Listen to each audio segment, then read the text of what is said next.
So, what are you going to talk about in your presentation? I'm James Cridland from Podnews-nyhetsbrevet, and I'm talking about podcasting, which is a fascinating area for those of us who've been in radio for a long, long time. And what's your key message? My key message really is for radio stations to look at the opportunities that podcasting offers. It's still a very small industry in comparison to radio. It's still very small in terms of the total amount of consumption, but it's a new and interesting way for us to make great audio, which is what radio stations have always done. So I'll certainly be talking a lot about that. And what does the audience take with them from your presentation, do you think? Well, hopefully the audience will take a number of things away, partially just to understand a bit where podcasting is, how important and how large podcasting is. Hopefully also audiences will take away the need for to understand what the Apple Podcasts chart, how that really works, because that's kind of important, and also understanding that not just promoting Apple iTunes is a very good plan if you want to make a successful podcast. Som ni kan ge en ny varm applåd tycker jag, redaktör för det dagliga Podnews-nyhetsbrevet och radio-framtidsspanaren James.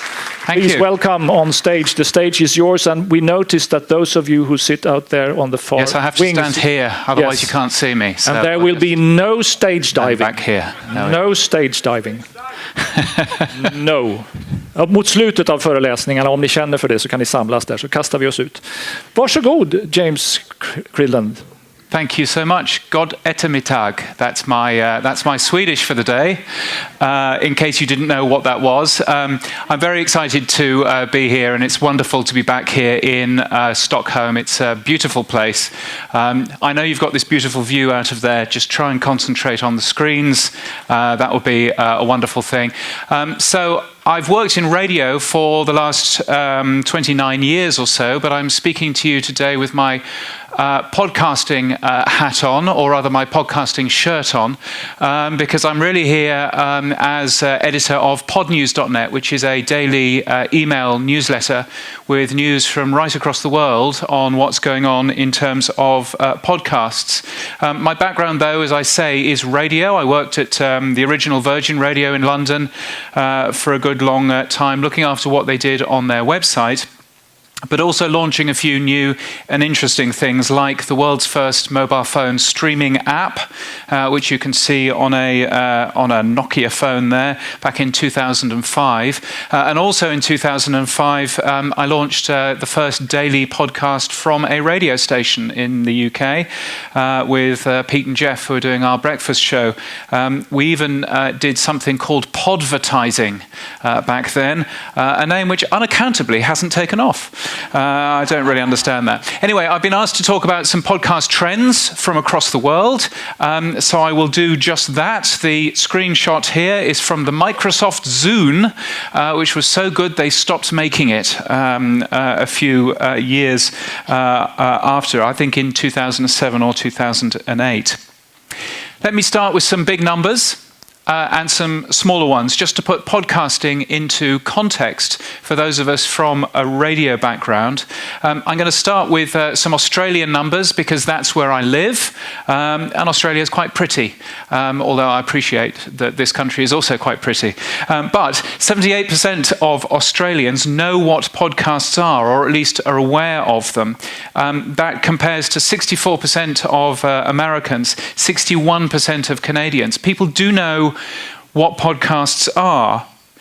People are also listening to podcasts in some numbers already. So 1 out of 5 people in Australia listening to podcasts in the last month. And as you can probably see, a quarter of Americans and Canadians are listening to podcasts every single month.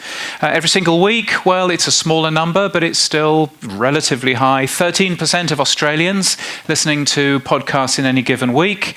17% of Americans, 19% of Canadians. Canadians always have to be the best at everything. Now that compares to radio, of course, where radio is, well, About 90%. It says here Sweden 86%. I'm sure you've got a better number now. But it compares with radio. Radio is still a very large mass media, and we shouldn't forget how large radio is in comparison to everything else. In terms of the share of audio, in terms of the share of the stuff that we put into our ears, podcasting is there. It is still quite small. You can see about 3% for Australians, and the figures aren't too dissimilar in the UK, in the US and other places. Live radio still has the majority of the audio that we put into our ears, and part of that is because it's so easy to get, and the other part of that is that, unlike podcasts, live radio never stops, which is always a benefit for these sorts of graphs. So there is lots of room for audience growth in terms of podcasting. Podcasting isn't reaching a ceiling, and arguably podcasting might be growing a little bit too slowly. Edison Research say that it's growing at about 4% year on year, which might not be as fast as some people want. Podcasts are, though, up, not down, which is a good thing. Here are the total UK podcast downloads from the BBC for the last couple of years, and you can see that those have increased quite nicely. They're doing 240 million downloads just in the UK alone, and it's very exciting now to hear, as I do in Australia, to hear adverts on the BBC's podcasts, on many of them, which are being sold by a Swedish company. So that's a fantastic thing. So good to see that. The money is also increasing in terms of podcasting as well. Australian advertising agencies, for example, more than 3 times the amount of advertising in podcasts in the past year. However, again, let's put that into context with radio. This is the estimate, according to Adweek magazine, of what audio ad revenues are going to be in 2020. And you can see that radio here is 16 billion. And you can also see the podcasting amount. Oh no, hang on, I need to zoom in. There we are. Let's zoom in. 659 million. So podcasting is still going to be quite big, but right now, as you can see, it's certainly dwarfed by the amount of money that's going into radio. Podcasting at the moment, by the way, is about $314 million US a year, is the amount of money going into podcasting. Again, just to put that into context, Apple earns that money every 7 hours. So there we are. What are people listening to then in terms of podcasting? Well, I asked Pocket Casts, which is a very good podcast app, I asked them how many podcasts are people subscribed to. And they went back through their data. In 2014, people on average were subscribed to 7 different podcasts. Now the figure is 24. That's a significantly higher amount, and that's, I think, really good news if you are launching a new podcast, because actually people do subscribe to more and more podcasts in their podcast catcher. Here's another interesting thing. The amount of podcasts which are listened to. This is UK data, and they asked what proportion of all podcast episodes that you download do you actually get around to listening to. The green number here is every single one. The rest of them are not every single one. So you can see that actually quite a lot of the podcasts which are downloaded aren't actually listened to, which is an interesting thing just to bear in mind. However, in terms of the length of podcasts, and I might come back to the length a little bit later on, in terms of the length of podcasts, what's interesting, this is research from the ABC in Australia. They show that people do understand what the pause button is for on their phone or on their computer. They understand that they can pause a podcast and then come back to it later. 1/3 of all podcasts are paused at some point during their playback and then come back later, which is good news for those of us that make immersive podcasts, I think. So my learnings from that is to, firstly, really market your podcasts. Tell people why your podcast deserves a place in that list of subscriptions on people's phones. and use radio production techniques to keep people in that podcast so that they understand as soon as they start playing the podcast what the podcast is, resetting every episode, explaining what's going on, promoting ahead to keep their interest. So saying later on we'll find out about this, but first this. We do that in radio an awful lot. It's a great skill that we have, and podcast producers should also know how to use that particular skill. How long should a podcast be is a question I'm always asked. There are two ways of answering that question. The first way is the scientific way. And the scientific way is normally looking at commuting times. So these are the commuting times for big metro cities in Australia. You can see that Sydney has a commuting time of about 36 minutes. So make your podcast less than 36 minutes, so the science goes. And that's a good length for a podcast. That's one way of looking at it. Another way of looking at it is a slightly different way of saying that actually a podcast should be as long as it needs to be, but no longer. And that's the important thing. Lots of podcasts are filled with fluff, are filled with humorous asides, are filled with stuff that doesn't respect the audience's time. My argument to you, perhaps, is if you're making a great podcast, make sure that you edit, make sure that you polish, make sure that every single minute is a worthwhile minute. Ira Glass, I think, once said that if you edit out 1 minute, one useless minute out of your podcast, and your podcast has 10,000 listeners, then you have just saved 10,000 minutes and you are practically a superhero. And I think that's exactly the right way to go. Let's talk about the iTunes chart or the Apple podcast chart and other things that aren't charts, because I think that there is a lot of misunderstanding around what the Apple podcast charts actually is. And let me tell you, if I get another press release saying we're very excited that we've made number 10 in the Apple podcast charts, then I will delete it and send it straight back to you. Here's an interesting list of, here's an interesting bit of data. These are the top 10 podcast subscriptions in Pocket Casts. So Pocket Casts is another podcast app available for Android and for iOS. And these are the top 10 as of last year. So about this time last year. And I mention it this time last year because Serial, you'll notice, is number 1. And this time last year, Serial hadn't had a single episode released for quite some time. In fact, the next episode, the next series of Serial starts today.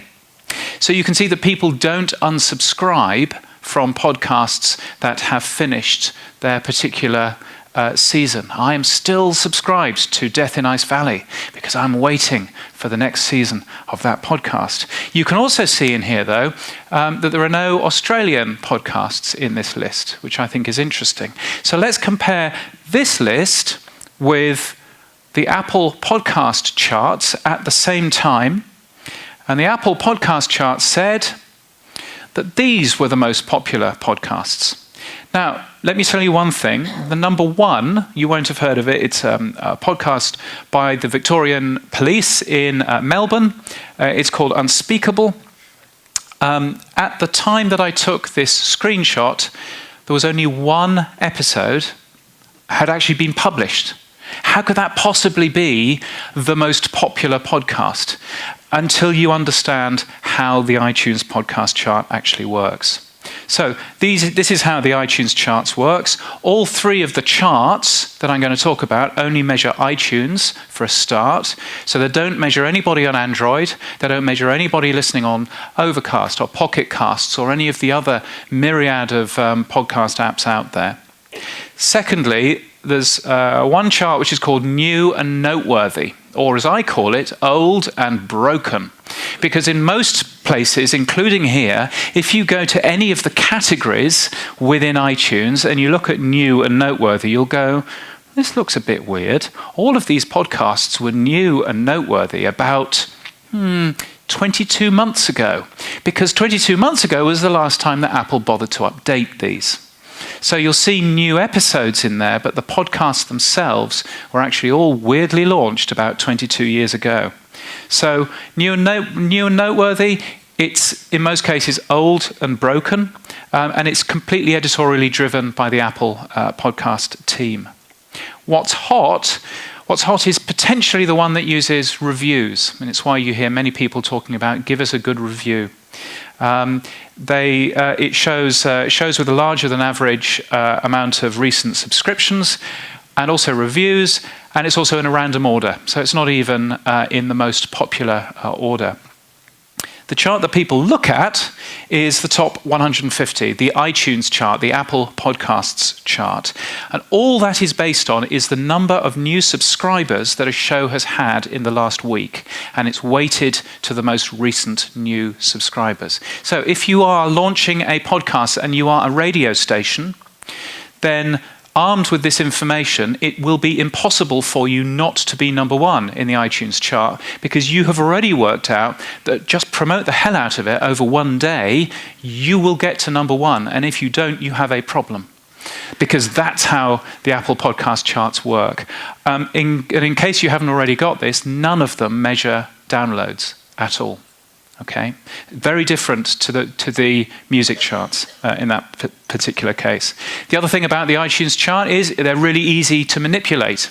If you go onto websites like Fiverr, you can ask people, you can do a quick search and find out people who will very happily, for very small amounts of money, get your podcast into the top 10 or into the top 25 of the iTunes charts. And they do this mostly by going out to the Apple stores and on every iPad, which is out on the desk, subscribing to your podcast. You could do that too. I would caution against it because Apple are cleverer than that, and they do realize that, and they do kick people off who try that. But lots of people are actually doing that. What mobile apps are people using? Well, mostly, as you might have already guessed, mostly people are using Apple iTunes and podcasts. That's over 63%. These are figures from July. The second most popular podcast app, does anybody know? There's a clue here in the color. Spotify, yes, absolutely. 7% of all podcasts are currently downloaded. This is data from Libsyn, are currently downloaded using Spotify. Spotify is definitely the number 2 place to be if you want to launch a podcast. Here are all of the rest. You can tell what I was doing there with the pie chart now, with Overcast and Castbox and Stitcher and everything else. Google Podcasts is there, and you've noticed it's at 1.23%. That's not a very big number, but Google Podcasts was only launched at the end of June, and these are the figures from July. So it shows that actually Google Podcasts is already moving quite fast, which is nice. Most people listen to podcasts alone. Very different to radio. 50% of people who listen to the radio listen with other people. 90% of people who listen to podcasts listen alone, just with their own headsets. And listening is at home, then in the car. Again, very different to the radio, where it's quite often the other way around. You can see figures here from the US at the top and from Australia at the bottom. The obvious difference is that in Australia we understand what public transport is. It's remarkably consistent through the day as well, very different again to radio. So this is data from the ABC showing when people listened to podcasts. Let me show you the world's worst graph from the UK. Wow, look at that. But I'm going to make it slightly easier. This bit is radio listening, and you can see a nice big peak at breakfast. There's a bit of a peak at afternoon drive. That's how radio listening works. Here's how the podcast listening works. And again, you can see it's roughly consistent through the day. It doesn't do so well at breakfast because we've got other things to be worrying about. But through the rest of the day, it's a pretty consistent listen, which is very interestingly different to how radio works. Most people don't subscribe. Actually, they just press the button and start listening, which is worthwhile knowing if you're going to promote podcasts. Maybe having a play now button on your website is important. Maybe stop talking about subscribing and stop talking about downloading and start talking about listening is a good plan. Those are the figures for mobile phones sold here in Sweden in August, and you can see that it's roughly half and half Android and Apple. So if you're going to promote your podcasts, I would recommend that you have a Play Now button on your website, and you link to both Google Podcasts and to Apple Podcasts. Google Podcasts works on every single Android phone and is already pre-installed. Apple Podcasts works on every single Apple phone and is already pre-installed. At least those buttons work from both. And of course, they're not in competition as well, which is worthwhile knowing. Finally, some technical data, which I'm sure you're delighted with. Most people use 128K. That's exciting. Most people who make podcasts don't quite know how loud to make it. This is some research of the top 100 podcasts. Some of them are really blisteringly loud at -7 or 8 lufs, and some of them are really, really, really quiet at about -27 lufs. If you want a long conversation about lufs, very happy to do that, but probably not now. But -16 is all you need to know. Now, if you work in radio, -23 lufs is what your playout system outputs files at. Too quiet. Don't just output files at -23. Make sure that they're -16 lufs. Go and talk to an engineer. They will love you for asking about all of this kind of stuff. So that's the information that I have. I hope it's good news, and I hope that it makes you smile in terms of where the future of podcasting is going, as well as smiling in terms of the future of long-term, of speech radio as well, because speech radio is essentially podcasts in a different fashion, and I think it's great news for all of us. So thank you so much for your time, and I hope that was useful and interesting. Thank you. Thank you very much indeed. Yes. I think maybe you already touched on the subject, but maybe you could develop how many are actually listening to the podcasts they are subscribing to, and is the number of subscriptions a good way to measure? Measurement is a really interesting conversation around podcasting. I mean, essentially from what we see, about a third of podcasts which are downloaded never get listened to. But that's an Apple iTunes figure. Google Podcast doesn't work that way. The best way of measuring really is still downloads. Because actually that's the most comparable way across all of the different platforms. Total subscriptions is actually really hard to work out a figure for. So at the moment, downloads is the best way. There are lots of very interesting things, and Podindex here in Sweden has done some very interesting work around measurement to make sure that everybody is measuring the same things. But at the moment, we're pretty well stuck on downloads, and that's probably not a bad place to be. I guess an overwhelming majority of all who listen to podcasts do it in their smartphone device. Yes, absolutely. Are there any figures how many use a computer, laptop? Yeah, there is a sizable amount, but it's something like 20-25% of people are using their computer or tablet, and the rest are using phones. Smart speakers, doubtless you'll hear a lot about smart speakers this afternoon. Podcast listening on smart speakers, forget it. It's way too complicated, way too hard to find a podcast on there, with the exception of a daily news briefing, which is different. And you think that we should continue to forget it, or will there be some kind of technical development that make it easier? Yeah, I mean, I'm sure in the future it will become easier to ask for a podcast, but right now it's really difficult, and virtually nobody is doing it. I think Libsyns say that 0.25% of all of their podcasts are consumed on a smart speaker. It's a tiny amount. One can only hope that that gets better. As I say, there is the other side of that is daily news briefings, when you say, Alexa, what's in the news? And that actually gives quite some significant traffic, yeah. Thank you very much for your presentation. Thank you. Thank you very much.